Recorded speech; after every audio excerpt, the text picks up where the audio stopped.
Good morning, class 6th. Welcome again to your social studies classes, which is your SST classes. Okay, class. So we are studying lesson number 20. What?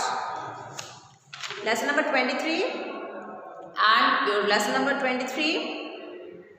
In lesson number 23 we are studying about prejudice and discrimination. ठीक है, last class में हम लोगों ने पढ़ा था about stereotyping and in this class we are going to study about prejudice. अच्छा, prejudice का मीनिंग मैंने बताया था आप लोगों को. ठीक है, प्रेजुडाइस का मतलब हमने आपको क्या बताया था? प्रीजजिंग. मतलब किसी भी व्यक्ति या फिर किसी भी कंडीशन को देख करके हमारे दिमाग में पहले से कोई धारणा, किसी भी तरीके की धारणा बन जाना, चाहे गलत या फिर अच्छा. चलो, prejudice means as the name implies prejudging a thing.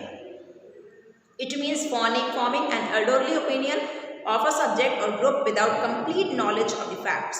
When we think that only one particular way is the best and on that basis decide our actions, then we often end up not respecting the opinions of other people who do things differently.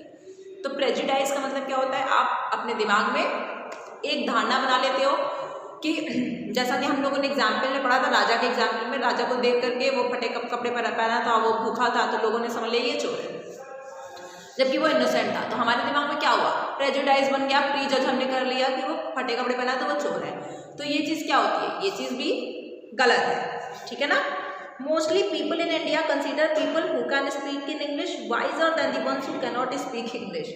देखिए, भारत में सबसे बड़ा example आपको prejudice का देखने को मिलेगा ये कि हमारे देश में जो लोग इंग्लिश बोलते हैं उनको हम लोग ज़्यादा चालाक समझते हैं then those who do not speak English. ठीक है, तो जो लोगों को अगर कोई और भाषा में वो बात कर रहा है, अपने रीजनल लैंग्वेज में बोल रहा है, हिंदी बोल रहा है या फिर एनी अदर लैंग्वेज बोल रहा है, तो हम लोग उसको ये समझते हैं ये इंटेलिजेंट नहीं है बंदा, जो इंग्लिश बोल रहा है वो बहुत ज़्यादा इंटेलिजेंट है. जबकि ये सरासर क्या है? गलत है. इंग्लिश एक लैंग्वेज है, इसका किसी के इंटेलिजेंस से लेने देने का कोई नाता नहीं है. ठीक है, किसी भी जो व्यक्ति है, कोई भी व्यक्ति है, उसका जो व्यू है, जो देखने की, जो समझने की क्षमता है, वो कहीं ज़्यादा हो सकती है किसी दूसरे व्यक्ति से जिसको इंग्लिश बोलने आता है. ठीक है, दो पर्सन्स हैं, एक को इंग्लिश बोलने आता है, एक को इंग्लिश नहीं बोलने आता. एक जो जिसको इंग्लिश बोलने आता है उसको इंग्लिश इसलिए बोलने आता है क्योंकि उसने इंग्लिश लैंग्वेज को अच्छे से अध्ययन किया, उसको पढ़ा है, उस भाषा को उसने सीखी है. लेकिन ऐसा नहीं है कि जो दूसरा व्यक्ति जिसको इंग्लिश नहीं बोलने आता है उसके अदर सब्जेक्ट्स में, अदर उसके पॉइंट ऑफ व्यू या फिर उसके अंदर जो क्रिएटिविटी है, उसकी जो थिंकिंग एबिलिटी है, वो कहीं ना कहीं कम है, इस वजह से उसे इंग्लिश नहीं बोलने आता. उसे इसलिए इंग्लिश नहीं बोलने आता क्योंकि हो सकता है उसका इंग्लिश में इंटरेस्ट नहीं है, उसको इंग्लिश अच्छा नहीं लगता, उसको ये लैंग्वेज अच्छी नहीं लगती है ना. तो चूँकि उसका इंटरेस्ट नहीं है इसलिए वो नहीं बोल पाता है, वो नहीं समझ पा रहा है. इससे उसका कोई लेना देना नहीं है कि वो कम क्रिएटिव है या फिर वो इंटेलिजेंट नहीं है. तो ये बात आपको दिमाग में रखना चाहिए. So factory owner looking for a worker in his company would prefer to employ an English speaking person and look at the non-English speaking people as inferior. This leads to people being prejudiced against the English language. तो English language के base पर prejudice किस प्रकार से हो रहा है? जैसे कि आप एम्प्लॉयमेंट के लिए, जब आप रोजगार को, जब कोई व्यक्ति ऐसा है जो नौकरी तलाशने जा रहा है तो उसका ही कंपेनियन है, दो लोग हैं, दो लोगों को सेम नौकरी के लिए उन्होंने अप्लाई किया. एक व्यक्ति को इंग्लिश बोलने आता है, दूसरे को नहीं बोलने आता है. तो जिसको इंग्लिश बोलने आता है उसको प्रेफरेंस दे दिया जाता है कि आप इंग्लिश बोलने जानते हो, आप ज़्यादा इंटेलिजेंट हो, आप हमारे यहाँ नौकरी करने आ जाओ. और वो जो व्यक्ति जो ज़्यादा वाकई में ज़्यादा इंटेलिजेंट है, बस उसको इंग्लिश नहीं बोलने आता, उसको इन्फीरियर कह दिया जाता है. चलो, we can be prejudiced against और in favour of a person, a community, a particular region, religion, caste, etcetera. It is a negative thinking which is not healthy either for an individual or for society. This leads to violent action, intolerant thinking. तो ये क्या है? ये particular thinking, prejudice जो होता है, ये क्या होता है? ये गलत है. हमें किसी के बारे में गलत धारणा नहीं बना लेनी चाहिए सिर्फ उसके अपीयरेंस से, सिर्फ ये समझ लेने से कि वो इंग्लिश बोलता है. ये सब चीज़ें गलत है और इस वजह से कभी कभार क्या होगा? हिंसा भी बढ़ सकती है. तो prejudices happen easily and are hard to ward off. So it is better to avoid them and form wise opinions since our opinions affect the way we behave with others. तो प्रेजुडाइज हमें नहीं करनी चाहिए, pre thinking हमें नहीं कर लेनी चाहिए, प्री जजमेंट हमें नहीं करना चाहिए. हमें अपने आप को बैलेंस्ड वे में सोचना चाहिए कि कोई भी व्यक्ति है तो दोनों तरफ से सोचो. गलत भी हो सकता है, सही भी हो सकता है. सिर्फ उसका एक पॉइंट नहीं कि वो गलत करते आया तो वो गलत है, नहीं. वो क्यों गलत करते आया ना, सब चीज़ के पीछे रीज़न आउट करना चाहिए, तब हमें दिमाग को किसी निष्कर्ष पे, किसी कंक्लूजन पे लाना चाहिए। चलो अब आ जाओ डिस्क्रिमिनेशन।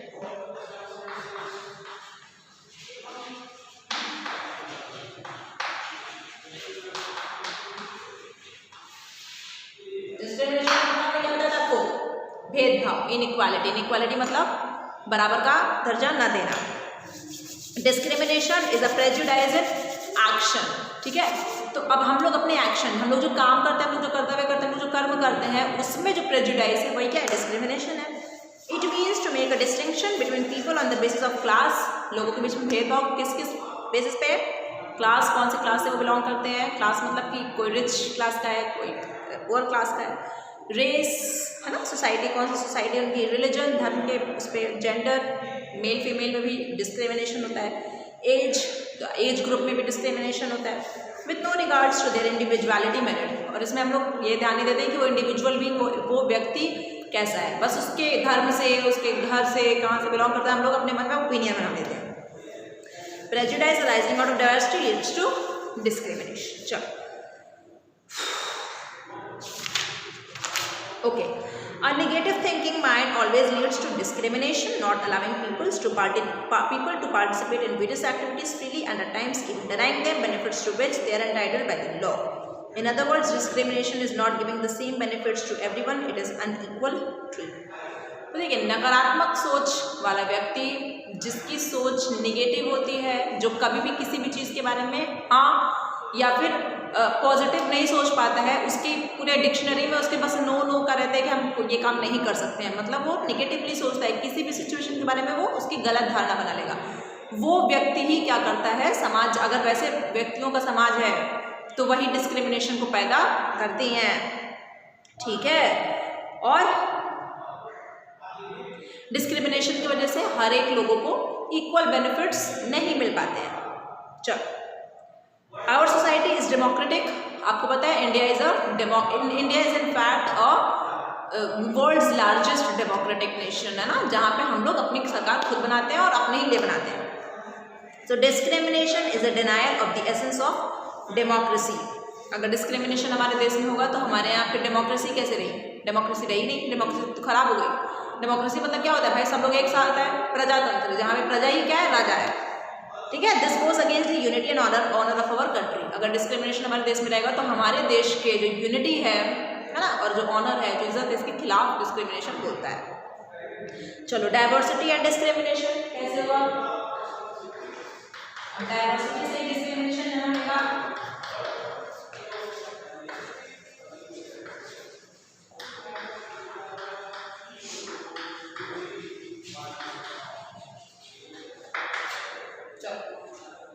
डाइवर्सिटी एंड डिस्क्रिमिनेशन में आ जाओ। Diversity can cause discrimination, obviously people belonging to a particular region or speaking a certain language or following a particular religion may be considered inferior and discriminated against by others.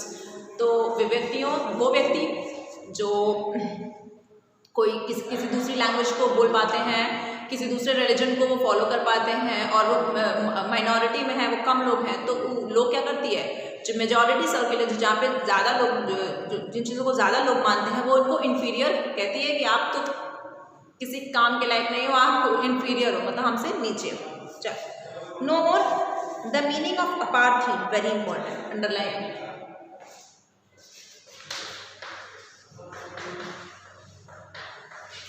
Apartheid शब्द, इसको हम लोग racism भी बोल सकते हैं,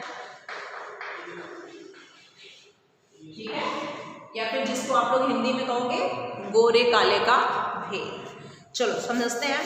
The meaning of apartheid is racial segregation. Apartheid was the policy of racial discrimination against the non-whites by the British in South Africa. Under this policy, the natives of South Africa who were not white were discriminated against. They were not allowed to take part in the government or to use facilities like public transport, hospitals, restaurants, etc. meant for whites. Apartheid ended in 1990 with the efforts of leaders like Nelson Mandela, who was the leader of the African National Congress. Very important, पूरा case study बहुत important है, no मोर। देखिए Nelson Mandela का photo बनाया। देखिए south Africa में क्या था, डिस्क्रिमिनेशन होता था between the whites and the blacks. मतलब वो व्यक्ति जो गोरे हैं और वो व्यक्ति जो काले हैं उनके बीच में डिस्क्रिमिनेशन, भेदभाव होता था। जो काले लोग थे उनको डोमिनेट कर देते थे वाइट वंस, और उनको बोलते थे काले लोगों को कि आप रेस्टोरेंट में नहीं जा सकते हो, आप पब्लिक ट्रांसपोर्ट का इस्तेमाल नहीं कर सकते हो, आप सरकार की जो भी फैसिलिटीज़ दे गई हैं आप उसको यूज़ नहीं कर सकते हो। उन दोनों के बीच में बहुत ही ज़्यादा इनइक्वालिटी था। तो इसको ख़त्म करने के लिए नेल्सन मंडेला, जो कि साउथ अफ्रीकन थे, वो साउथ अफ्रीका से बिलोंग करते थे, वो भी क्या थे, वो भी काले रंग के व्यक्ति थे, और उन्होंने मूवमेंट लॉन्च किया रेशियल डिस्क्रिमिनेशन का अगेंस्ट द नॉन वाइट्स। ठीक है, उनके लिए उन्होंने स्टार्ट किया by the British in south Africa. इस पॉलिसी में क्या हुआ, natives of south Africa, south Africa में रहने वाले लोग जो वाइट्स थे, जो गोरे थे, वो डिस्क्रिमिनेटेड अगेंस्ट, उनको वो डिस्क्रिमिनेशन वहाँ पे करते थे। ठीक है, अपार्थाइड एंडेड इन 1990। तो ये जो डिस्क्रिमिनेशन था अपार्थाइड का, रेसिज्म का, गोरे और काले का भेद का, ये 1990 में ख़त्म हो गया साउथ अफ्रीका में with the efforts of leaders like Nelson Mandela. Nelson Mandela ने इनकी इस चीज़ को हटाने के लिए बहुत ज़्यादा एफर्ट किया। Who was the leader of the African national Congress, वो लीडर कौन थे, कौन सी पार्टी के लीडर थे, अफ्रीकन नेशनल कांग्रेस के वो उस पार्टी के लीडर थे, और इनका बहुत सहयोग है इस रेसिज्म को ख़त्म करवाने में साउथ अफ्रीका में। और आपको पता होगा जब गांधी जी गए थे साउथ अफ्रीका लॉ की डिग्री लेने के लिए, पढ़ने के लिए, तो उनको भी ट्रेन से जो गोरे थे वहाँ पे उन्होंने फेंक दिया, उनको प्लेटफॉर्म पे उनको हटा दिया था, फेंक दिया था ट्रेन से। तो गांधी जी, जो नेल्सन मंडेला है, उनको साउथ अफ्रीका का गांधी जी भी कहा जाता है। ठीक है, चलो 21 जुलाई को हम लोग मंडेला दिवस भी मनाते हैं। चलो आ जाओ इनइक्वालिटी एंड डिस्क्रिमिनेशन।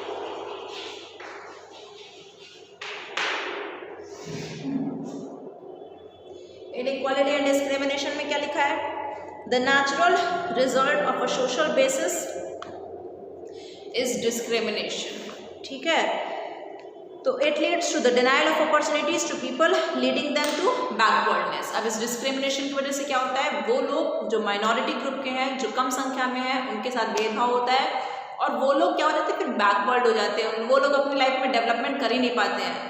क्यों नहीं कर पाते हैं, क्योंकि जो मेजॉरिटी ग्रुप है उनको क्या कर देती है, डिस्क्रिमिनेट करती है, उनको भेदभाव करती है उनके साथ में, और उन्हें इक्वल अपॉर्चुनिटीज नहीं मिलता।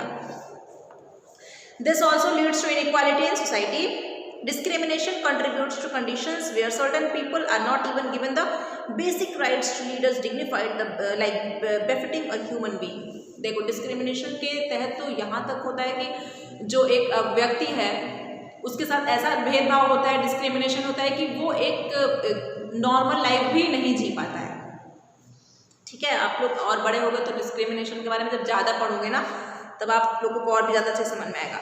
Discrimination takes place on the basis of reason, ऐसा हम लोगों ने पहले पढ़ लिया। रीजन के हिसाब से डिस्क्रिमिनेशन होता है, जैसे कि अगर बिहार का कोई व्यक्ति महाराष्ट्र में रहने चले जाए तो उसके साथ डिस्क्रिमिनेशन करते हैं महाराष्ट्रियंस, बोलते हैं कि आप बिहारी हो, आपको यहाँ पे नहीं रहना चाहिए। उसी तरीके से अगर बिहार में कोई महाराष्ट्रियन आके रहने लगा तो बिहारी बोलते हैं आप महाराष्ट्र के हो, आप महाराष्ट्र में रहो, बिहार में क्यों रहोगे। लेकिन हमारे कॉन्स्टिट्यूशन ऑफ इंडिया में ऐसा कुछ भी नहीं है। आप पूरे देश में कहीं पर भी अपना घर बना सकते हो, कहीं पर भी रह सकते हो, किसी भी स्टेट में सेटल हो सकते हो, ये आपका राइट है, हक, अधिकार है। ठीक है, रीजन, रिलीजन, रेस, कास्ट और gender, this is going on even total despite modern societies fronting their democratic status. Discrimination on the basis of gender is a common occurrence. अच्छा, जेंडर के बेसिस पे जो डिस्क्रिमिनेशन होता है, पुरुष और महिला के बीच में जो डिस्क्रिमिनेशन होता है, ये एक बहुत ही बड़ा इंपॉर्टेंट टॉपिक है जिस पर हमें सोचने की आवश्यकता है। जैसे कि in many families parents generally discriminate between a boy and a girl. शुरू कहाँ से होता है, परिवार से शुरू होता है ना। परिवार ही तो मिलकर के समाज बनाता है और समाज मिलकर के एक देश बनाता है। तो परिवार में ही शुरू होता है, वहीं पर लड़के और लड़की के बीच में भेदभाव रखा जाता है ना। लड़कों को कहा जाता है कि आप पढ़ो लिखो आगे बढ़ो, लड़कियों को ये कहा जाता है पढ़ो मत पढ़ो, कुछ करो, आपकी शादी कर दो। तो ये सब चीज़ें हैं, जैसे कि यहाँ लिखा है in such families you may find that girl is not given proper education, लड़कियों को प्रॉपर एजुकेशन शिक्षा नहीं दी जाती है, and is made to work hard at home, घर पे उसको काम करवाने के लिए बोल दिया जाता है, while the boy goes to school, लड़के को स्कूल भेज देते हैं, and enjoys a much better and comfortable life, और उसकी एक जो जीवन होती है वो बहुत ही अच्छी कंफर्टेबल लाइफ होती है और एक अच्छा वो उसका स्टैंडर्ड ऑफ लिविंग बन पाता है लाइफ में। चलो, तो ये चीज़ नहीं होना चाहिए, किसी के बीच में भेदभाव करना मतलब पाप करने के बराबर है। The religious diversity is another cause of discrimination. अच्छा, जो रिलीजियस डाइवर्सिटी हमारे देश में है ये इसकी वजह से भी बहुत डिस्क्रिमिनेशन होता है। People who follow a particular religion may be discriminated against on the grounds of customs and practices that are different from the majority of the population. तो वो जनसंख्या जो किसी एक रिलीजन को मानती है, जो कि माइनॉरिटी है, कम संख्या में है, उसको लोग क्या कर देते हैं, दबा देते हैं, डोमिनेट कर देते हैं, वो वाले मेंबर्स, मेजॉरिटी वाले मेंबर्स जो किसी एक धर्म को मानती है। तो ये भी क्या है हमारे देश में जो होता है ये गलत है। फॉर एग्जाम्पल जैसे कि ट्राइबल्स के बारे में आपने पढ़ा था ना, गोंड वुमेन्स के बारे में और गोंड एंड होम्स के बारे में।